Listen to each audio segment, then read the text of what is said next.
नौजवान युवा हैं और जो राजनीति में लोग मंच पे सामने रहते हैं, लोग नीचे उनके भाषणों को सुनते हैं, उनसे काफ़ी उम्मीद रखते हैं।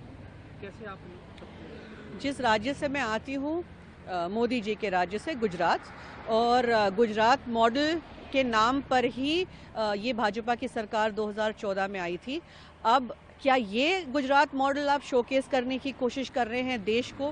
क्योंकि जब चुनाव का वक्त आता है तो आप फिर ये बांटने की, काटने की बात शुरू कर देते हैं। अगर डेवलपमेंट आपका एक मुद्दा रहा है पिछले 10 वर्षों से, और इतनी अगर हमने देश में तरक्की देखी है, तो हम फिर से ये मुसलमान, मटन, मुजरा, मंगलसूत्र बटेंगे, कटेंगे, इस पे क्यों बार बार आ जाते हैं? क्या इसी तरीके से आप लोगों को भावुक करके बांटना चाहते हैं? और चुनाव के वक्त ही क्यों? यही आपका वोट बैंक पॉलिटिक्स है क्या? आप विपक्ष पे आरोप लगाते जा रहे हैं, पर जब चुनाव का वक्त आता है तो यही आपकी राजनीति, यही गुजरात मॉडल आप पूरे देश पे थोप देते हैं।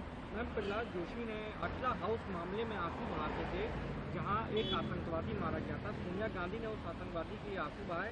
बीजेपी सभी के लिए न्याय की पक्षधर है, किसी को खुश करना हमारी नीति नहीं है। नहीं तो प्रहलाद जोशी जी ने देखा था कि कौन कौन आंसू बहा रहा था, खुद से देखा। ये सब बयानबाजी चुनाव के वक्त करते हैं, सिर्फ एक हाइप क्रिएट करने के लिए, लोगों को भटकाने के लिए।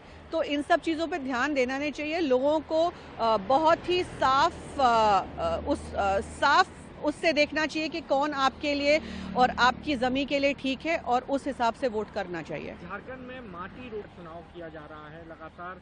आपकी पार्टी कह रही है कि बीजेपी जो कह रही है वो सब बिल्कुल गलत है, क्योंकि स्कीम भी लॉन्च हुई, मैनिफेस्टो भी जारी किया गया। लेकिन घुसपैठियों का एक बड़ा मसला है झारखंड के अंदर। पूरी बीजेपी उसको पिक की हुई है कि बांग्लादेश से लोग आते हैं, यहाँ पर महिलाओं से शादी करते हैं, उनकी ज़मीन हड़प लेते हैं। इस तरीके की बयानबाजी झारखंड के चुनाव को लेकर चली। तो ये ही इलेक्शन के मुद्दे रहेंगे ना। आप झारखंड एक राज्य की तरह देखें तो आप बहुत कुछ कर सकते हैं अगर आप चुनाव में उतरना चाहते हैं और चुनाव जीतना चाहते हैं। मैं भाजपा की बात कर रही हूँ, तो और कई सारे मुद्दे हैं जो आप इस्तेमाल कर सकते हैं। तो आप लोगों को इन्हीं बातों पर क्यों भटका रहे हैं? और जब आप घुसपैठियों की बात करते हैं और आप बांग्लादेश की बात करते हैं, तो जाहिर है कि आप एक तरफा डाइवर्ट करने की कोशिश कर रहे हैं। आप समझ रहे हैं कि मैं क्या बोलने की कोशिश कर रही हूँ।